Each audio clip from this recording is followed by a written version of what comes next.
Hello and welcome. Let's fix a Truma boiler from a classic Hymer that wasn't working.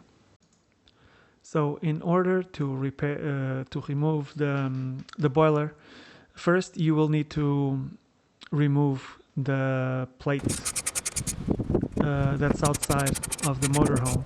There are 6 screws to remove the black plate and 4 screws to remove this aluminium plate. Once you have removed them all, you take out the plate and put it somewhere safe, because now we go inside. Inside you have the gas line. It's right there, and then here you have 1 screw, and then the 2nd screw and the 3rd screw that hold the boiler to the ground. Also you have the water inlet, it's this one, and the water outlet. You have to disconnect all of this. Right here is where the electricity, the 12 volts connect to the boiler, and this gray cable goes over to the control that you use to control the boiler. So once everything is disconnected, you can pull the boiler and remove it. As I was pulling the water outlet pipe, this tube came out. So yeah, I'll have to fix it. And but anyway, that's for later. That's a job for later. So once the boiler is out, the first thing that you will need to do to get access to the interior is to remove this aluminium pan, which is the one that you can see from the outside of the motorhome.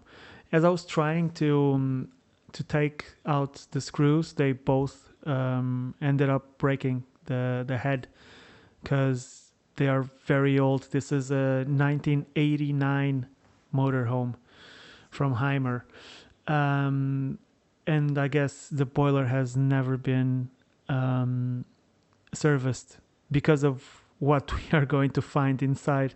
I will show you in a little bit. It's actually quite funny.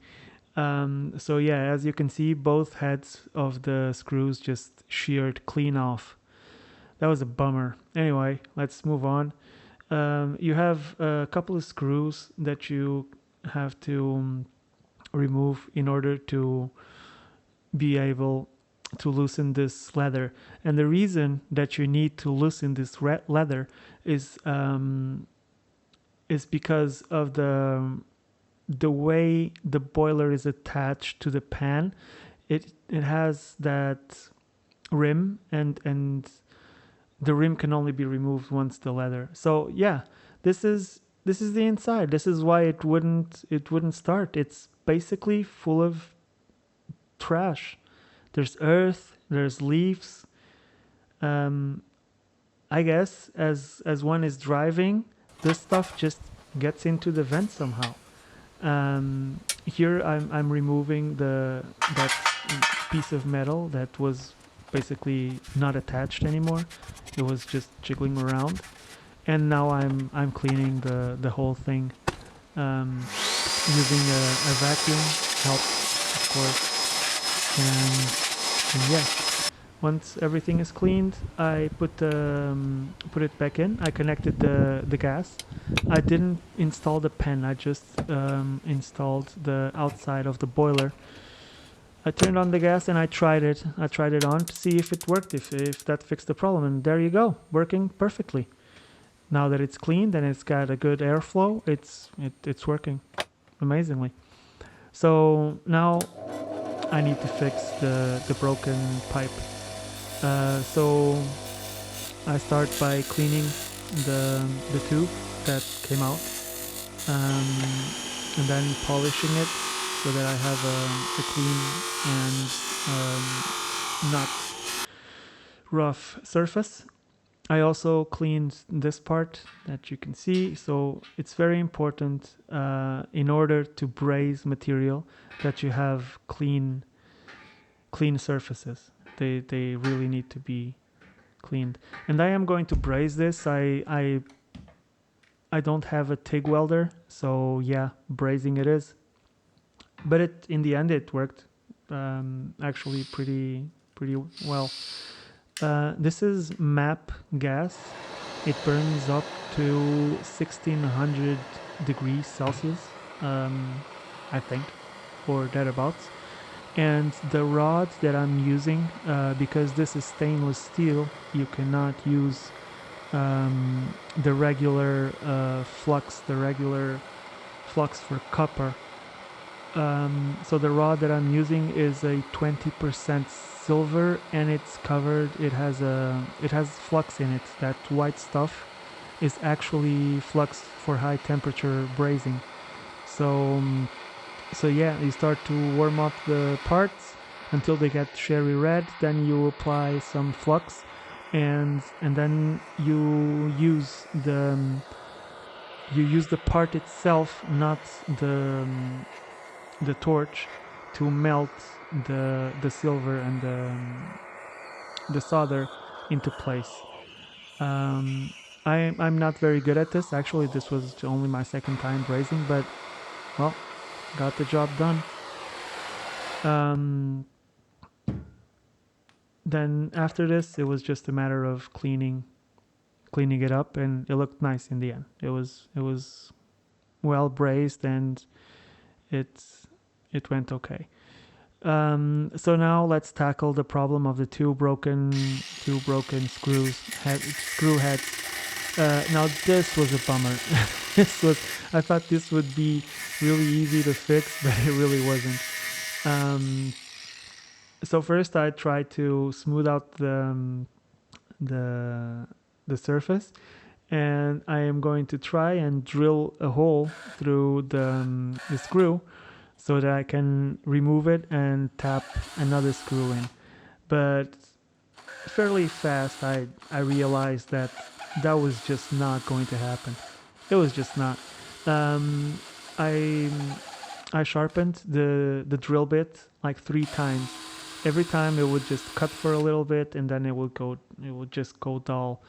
And it's so because it was not cutting, of course I decided I had to go to the drill press and try it there, because you can make a heck of a lot of more force with a drill press.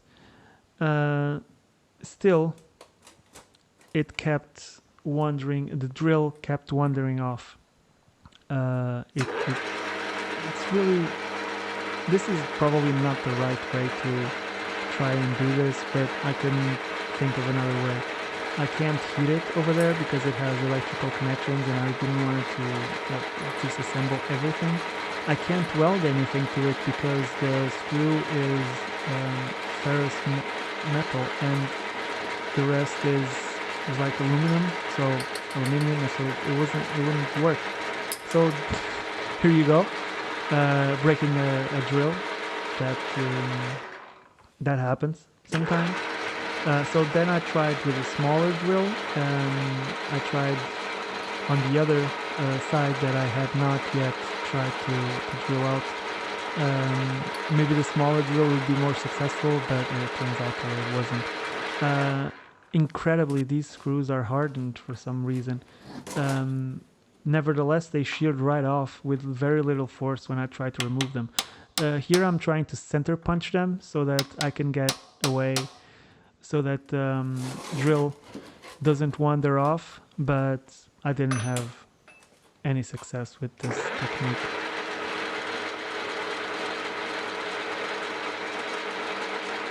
Trying to drill, you can see the force immediately has the drill bending.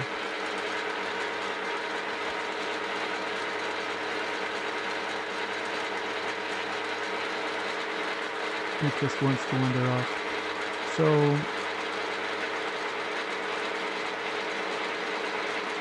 yeah, you see it bending quite a lot. It's cutting, but it's taking a hell of a lot of force to cut. So in the end, I just decided to cut the studs off, and until I remove the screw. So I cut them off until the screw is off, and then I tapped them with a 4mm tap, and it actually worked quite well. I was able to tap them without any issues. The only issue was that now I needed some spacers, and basically I could use some washers to make up the rest of the space or the clearance required. However, because I have a lathe, in the end I decided to just use the lathe and just make some spacers. See, here I am seeing how many washers I need, and I decided, no, that's too many washers for what it is.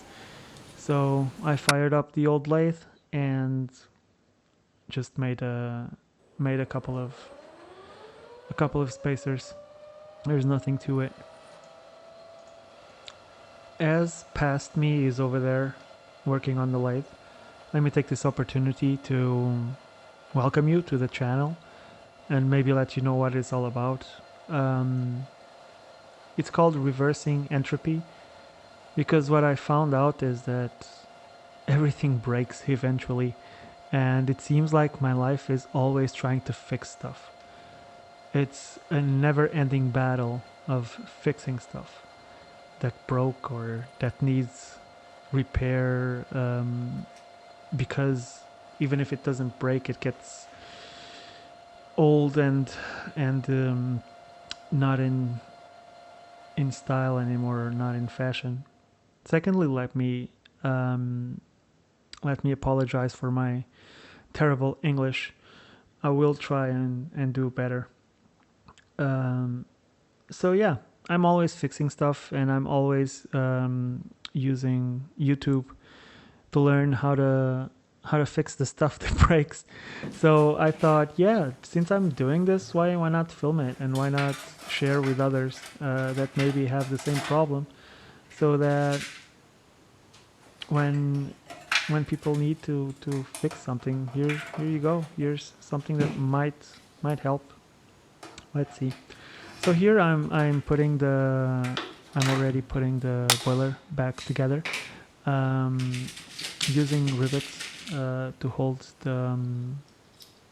that metal part to the pan. This is how it actually was constructed from factory. It had rivets, but they had broken off.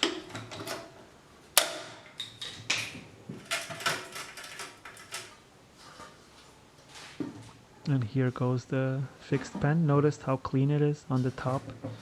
I should have taken a picture of the pipe where it enters the pan after it was clean, but I just didn't think of it until I was editing the video, and by that time the boiler is already in place, so yeah, too late. Anyway, this is the thermocouple that senses the temperature of the boiler, so that it knows when to turn on the gas and when to turn off the gas. It goes into a pipe that goes inside the pan.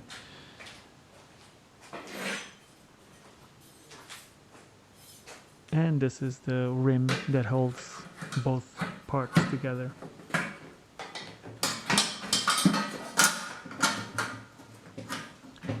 This was quite a tedious process, so I sped it up here. There's no point in you watching the assembly the same way as the disassembly. It's just putting it back together. And there you have it. Basically, it's all done.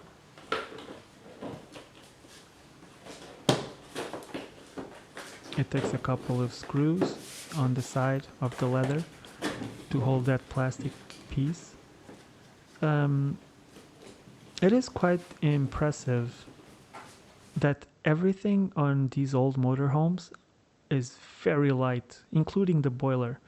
It is very light, and it has to be, because this is this is not a powerful engine, so you need a light motorhome. So, So yeah, here I'm just caulking the plate to the outside, and we're basically done. I've already tested it. It works fine. It works perfect. So so yeah, this is it. This is the end of the video. You made it. Or maybe you haven't. Actually, you have. If you're listening to this, you have. Those that haven't are not listening. Yeah, anyway, whatever. Hope to see you next time. I have a lot of things to repair in the motorhome and a lot of things to change. So if you like this kind of stuff, stick around till the next video. Meanwhile, have fun, stay safe.